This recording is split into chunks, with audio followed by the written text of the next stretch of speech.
ఇప్పుడు చాలా పాటలు సినిమా పాటలు రాయాలంటే పాండిత్యం ఉండాలనుకుంటారు. ఇప్పుడు పండితులు రాసే పాటలు పండితుల కోసం రాసే పాటలు ఉంటాయి, పామర్ల కోసం రాసే పాటలు ఉంటాయి. అంటే మీరు పండితుల కోసం కూడా రాయగలరా అనే నమ్మకం మీకు ఉందా?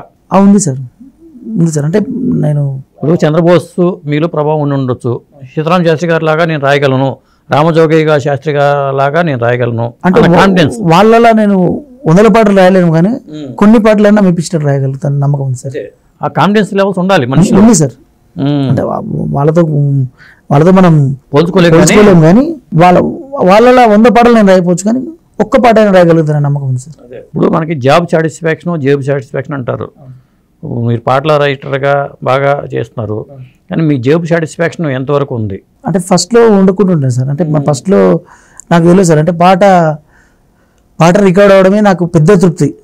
పాట రికార్డ్ అవడం, మన గురించి 10 మంది మెచ్చుకుంటే చాలు అనే తృప్తి ఉండే సార్. బట్ చప్పట్లు ఎప్పుడు కడుపు నింపవు అనే విషయం కొన్ని రోజులకు నేను ఆఫ్టర్ బుల్లెట్ బండి రిలీజ్ అయినా సార్.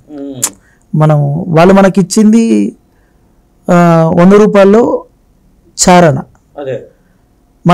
దానివల్ల వాళ్ళకి వచ్చింది 100 రూపాయలు. చారణకు 100 రూపాయలకు చాలా తేడా ఉంది. సో వాళ్ళు పెట్టిన చారణకు రాలేదు, నేను పెట్టిన ఎమోషన్కి, నేను ఫీల్ అయిన ఫీలింగ్కి వచ్చిందని నేను నమ్మను సార్.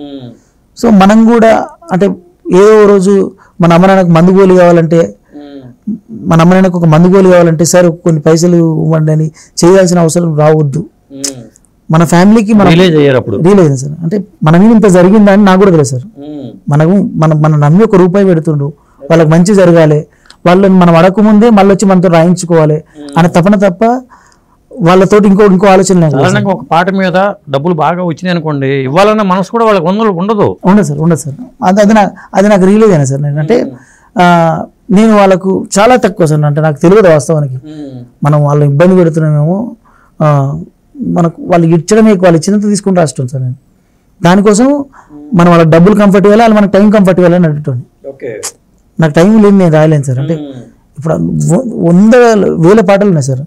ఆ పాటలను దాటి మన పాటని నిలబడాలంటే దానిలో ఒక ఆత్మ ఉండాలి. నేను నమ్మేది సరే, ఆత్మ ఉండాలంటే ఆ పాటకు నా ఫార్మాట్ సార్. ఎక్కువ రోజులు మనం ఆ పాటతో ప్రయాణం చేయాలి, ఎక్కువ రోజులు. అంటే ఏ చిన్న లోపాలు, ఒక్కొక్క పాట కోసం ఎన్ని రోజులు ప్రయాణం చేసేవాడు మీరు? తప్పిస్తూ ఉండేవాళ్ళు. ఇప్పుడు ఆత్రేయ గారు అనేవాళ్ళట, పాట రాయక నిర్మాతలు నేర్పించేవాడు, రాసి ప్రేక్షకులు నేర్పిస్తున్నాడని చెప్పి అంటారు. పాట రాలేనివాడు వచ్చేవాళ్ళు అంటారు, ఆ పాట అయిందంటే పాట రాంది నేను రాయను అనేవాడు అంట. పాట రావాలి, అది ఎగ్జాక్ట్ సార్. అది వచ్చే వరకు అది ఎప్పుడు వస్తుంది తెలియదు. అనవసరంగా మనం ఎక్కువ ఆలోచించినా రాదు సార్. అది అది ఒక టైం దేవుడు తదాస్త అంటాడేమో మరి. అది చిటికలు కళ్ళు మూసుకున్నా కానీ మీకు ఆలోచిస్తుంటారా? ఆలోచిస్తుంది సార్. అంటే మనం ఎట్లా వెళ్ళొచ్చు, ఏం వెళ్ళొచ్చు, ఎట్లా ఏముండదు సార్. అది ఒక టైంలో తదాస్తుంటది కదా దేవుడు. ఇప్పుడు నల్లని ముసుగులు అనుకుంటారు, తెల్లని మనసు దగ్గర పెడితే మ్యాచ్ అవుతుంది సార్. అంటే అట్లా అది కూడా సార్. అంటే మనం ఒక పల్లవి చేసిన తర్వాత ఎట్లా ఎత్తుకోవాలో అర్థం కాదు సార్. అంటే ఇంకోటి ఏంటంటే సార్, ఇప్పుడు నేను రాసే రైటింగ్ స్టైల్లో అందరికి అర్థమయ్యే, ఇప్పుడు పామరుల పాట అందరికి అర్థం కాదు సార్. సరే పండితుల పాట అందరికి అర్థం కాదు సార్. అది వినాలంటే అది వచ్చి ఉండాలి. పామరుల పాట అందరికి అర్థమవుతుంది, బట్ పండితుల పాటలో ఉన్న భావం ఇందులో ఉండాలి, భావం అదే ఉండాలి, పామరుల భాష ఉండాలి అనేది నా ఉద్దేశం సార్. సో ఆ భావాన్ని ఈ భాష, పండితుల పాట అయినా పామరుల భాష అయి ఉండాలి. Yes sir. సో ఆ భాష రావాలంటే ఈ మాటలు మన కళ్ళ ముందు తిరుగుతాయి సార్. ఇవి గ్రంథాలలో దొరకవు, డిక్షనరీలో దొరకవు.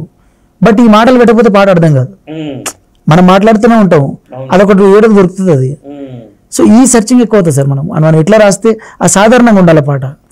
ఆ పాట ఇంటే వాడు ఏదో పెద్ద భాష అంటే గల్లీలో అంటే బాగా చదువుకున్న మేధావికి అర్థం కావాలి, బర్రెల కాపరికి అర్థం కావాలి.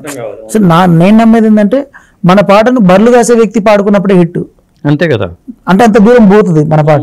అంటే అట్లాంటి కుదరాలంటే టైం పడుతుంది సార్, చాలా టైం పడుతుంది. అంటే మనం ఆ సాధారణమైన భావం రావడం కోసం ఎంత పెద్ద భావానైనా మూట కట్టి పాట రావడం సార్. అంటే అది సాధారణమైన భాషలు రాయడం ఇంకా ప్రసవేదన సార్. అది కళ్ళ ముందు తిరుగుతుంటది, మాట్లాడుతుంటాము, దాన్ని క్యాచ్ చేయాలనే ఐడియా రాదు సార్ మనకు.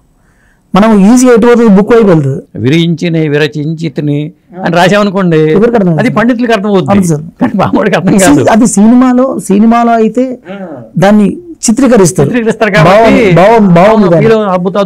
అద్భుతం అంటుంది. ఎందుకంటే అక్కడ ఆర్టిస్ట్ ఎక్స్ప్రెస్ చేస్తాడు, ఆ సీన్ దానికోసం ఉంటుంది కనుక వాళ్ళకి అర్థమవుతుంది ఓ ఇందుకోసమే అని. కానీ మనం ఒక రూపం లేనిది మాట ద్వారా మనకు ఒక విజువల్ కావాలి. ఆ లైఫ్లో ఒక బాధ ఉంటుంది సార్, ఒక పెయిన్ ఉంటుంది, ఒక ఎమోషన్ ఉంటుంది. ఆ ఎమోషన్కి మన మాట తగిలినప్పుడు అది బయటకు వస్తుంది. అది బయటకు వచ్చినప్పుడే వాడు అనుభూతి చెందుతాడు, ఆ రోజుల్లోకి వెళ్తాడు, ఇది నేను కదా అని ఫీల్ అవుతాడు. సో అది రావాలంటే ఆయనకి అర్థం కాని భాష ఉండాలి, ఆయనకి అర్థమయ్యే భాష ఉండాలి కదా. మనం ఏదో సంస్కృతం తీసుకొచ్చి అందులో పెడితే అది గొప్ప భావమే ఉండొచ్చు, వానికి అర్థం కానప్పుడు ఎందుకు. అవును. సో అట్లా నేను ఇది మళ్ళీ నాకు టాస్క్ ఏంటంటే సార్, ఈ పాట విషయానికి ముస్లిం అమ్మాయి, ముస్లిం భాష, అది ఎక్కువ హిందీ వర్డ్స్ వాడొద్దు, మళ్ళీ ఎక్కువ హిందీ వర్డ్స్ వాడొద్దు, హిందీ అనే ఫీల్ రావాలి. సో అట్లా సాధారణమైన భాష రావడం కోసం బాగా లేట్ అవుతుంది సార్. అది వచ్చినప్పుడు అద్భుతం అనిపిస్తుంది, అందరికీ అర్థం అవుతుంది. పైగా యూట్యూబ్ సార్, యూట్యూబ్ అనే దీంట్లో వాళ్ళకి నచ్చకపోతే స్కిప్ చేసి ఇంకో కంటెంట్కి వెళ్ళిపోతారు. అక్కడ ఉండాల్సిన అవసరం లేదు, వాళ్ళకు భరించాల్సిన అవసరం లేదు. 100 కంటెంట్స్ ఉంటాయి వాళ్ళకి. ఈ కంటెంట్ కూడా స్టక్ అయ్యి రిపీటెడ్ చూడాలంటే ఆయన భావానికి ఆయనకు అర్థమైన మాటలో ఉండాలి, ఉంటేనే వాడు అక్కడ రిపీటెడ్ మోడ్లో ఉంటాడు ఆ పాటలో. సో అది అందుకు నేను యూట్యూబ్ అనేది ఒక వరప్రసాదం అనుకోవచ్చా? 100% సార్. అది లేకపోతే నాలాంటి రైటర్లు మాలాంటి ఎవ్వరు లేరు సార్. ఎందుకంటే సినిమా ఇంతే కొంచెం ఉంది సార్, దాంట్లో అవకాశాలు పెట్టేవాళ్ళు చాలా మంది ఉన్నారు. వీళ్ళందరికీ దొరకదు కదా సార్ సినిమా. అది 70mm దొరకని వాళ్ళంతా 7 ఇంచులు సాటిస్ఫై అయిపోతారు. 70mm వచ్చే అప్రిషియేషన్స్ అన్ని 7 ఇంచెస్ ఫోన్లో ఇంకెక్కువ అనుకోవాలి, టాలెంట్ ఉన్న వాళ్ళకి. అంతే సార్. ఇప్పుడు ఇంట్లో సాధారణంగా ఉన్న అమ్మ వాళ్ళు కూడా 10 రూపాయలు సంపాదించగలుగుతారు, ఖాళీగా ఉన్న వాళ్ళు కూడా. వంట మీ అమ్మ నాన్నకి నచ్చిన పాట ఏది మీది? మాదే సార్. మా అమ్మ నాన్నకు అంతగా తెలియదు సార్, కానీ నేను కొన్ని మా అమ్మ మీద ఒక పాట రాసిన సార్ నేను. ఏంటది? ఎన్నెన్ని బాధలే తల్లి లచ్చులు అని అమ్మ మీద ఒక పాట రాసిన సార్. అట్లా కొన్ని మీ అమ్మ చాలా బాధలు పడ్డారా?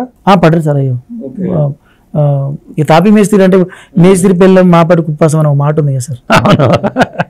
అట్లా మా నాయన నాలాగనే బాగా ఇంట్రోవర్ట్, పని చేసి పైసలు అడగకుండా వస్తాడు, ఈర మౌనంగా ఉంటాడు, ఇంట్లో ఫేస్ చేస్తాం. సామెత ఎందుకు వచ్చింది అసలు?